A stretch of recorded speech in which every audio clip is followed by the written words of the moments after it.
I'm at the river. The river's running. Can you hear it?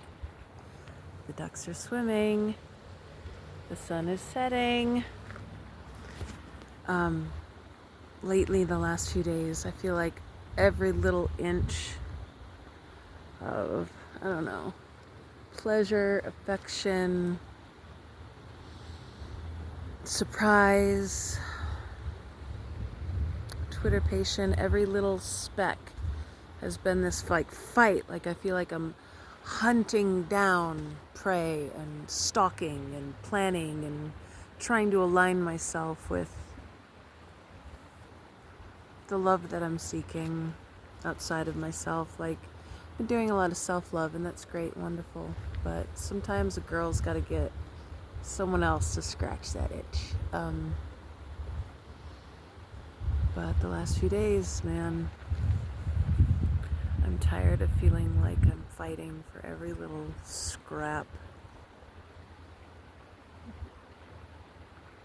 I want to just walk into it or be surprised by it or have it, I don't know, materialize outside of my planning and packing and cooking and cleaning. And it's cold out, by the way. It's getting nippy because the sun's going down. Plus it was only like, I don't know, up in the 40s today. And after living in the desert for so long, that always feels so cold. But anyways, sitting here by the river, trying not to think about all the people, places, and things that either abandoned or took from me or just didn't live up to my silly expectations. Like I keep going inward, providing things for myself. Self-care, soaking, eating good, taking walks, being positive, yoga, all that stuff. But I keep coming back to this place where every so often I would like a playmate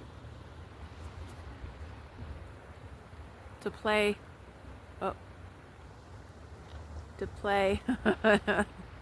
in the wild unknown. Look at the ducks. There's a loon up there. I don't know if you can see it. There it is. That's a loon or a crane of some sort. They come here for the winter. But yeah, I want a playmate. I'll talk to you later. Someone's coming by. Mwah.